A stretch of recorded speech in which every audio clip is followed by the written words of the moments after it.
Matahong mga kabuntagon mga kapaglaong.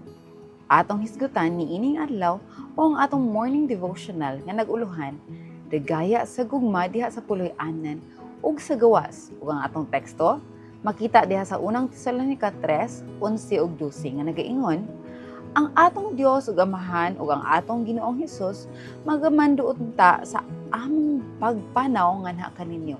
Ug ang Ginoo magapatubo o magapadagaya unta kaninyo sa gugma o usa sa tanang tawo maingon sa imong ginabuhat kaninyo. Sa buluhatong misyonero, angay nga pagabuhaton diha sa puloy-anan. Katong nagdawat kang Kristo, angay nga magpakita kung unsa ang nabuhat sa grasya nganha kanila. Ang usa ka langit ng impluwensya mao nagakontrol sa tinuod nga tumutuo diha ang Kristo.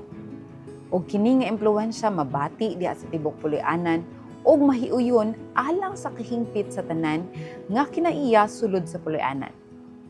Ang matinumanon nga pagbuhat sa mga katungdanan diha sa puloy-anan adunay impluwensya dili lang sulod sa puloy-anan.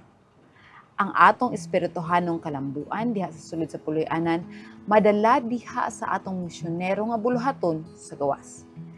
Diha sa puloy-anan sa Amahan, angay nga makita ang ebidensya sa katakos sa pagbuhat alang sa iglesia.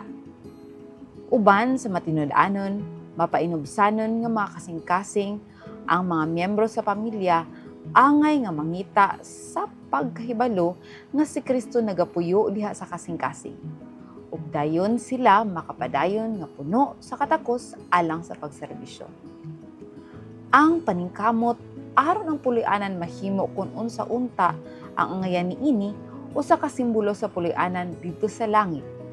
Nagaandam kanato alang sa buluhaton na mas dako nga paagi.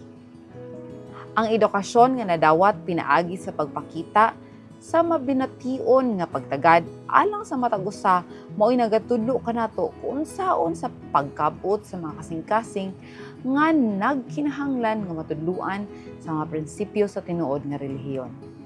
Ang iglesia nagkinahanglan sa tanan nga ugmad nga mga espirituhanong kusog nga mahimong matapok aron ang tanan ug ilabi na ang mga batan-on nga miyembro sa pamilya sa Ginoo mainampingon nga mabantayan.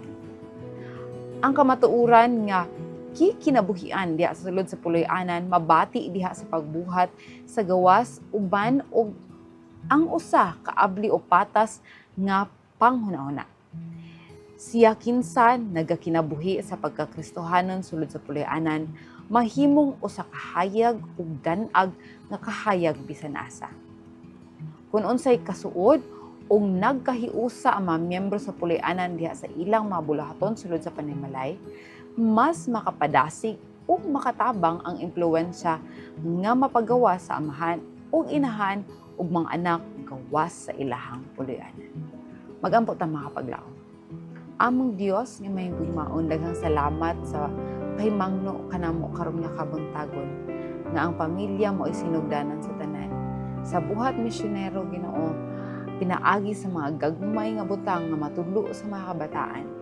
Hinaot ang matagtahas nga ihatag kanamo sa among ginikanan o imong ihatag kanamo matag adlaw.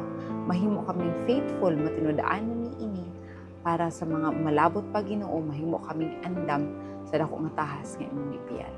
Kining tanan among gipasalamatan sa ngalan ni Jesus.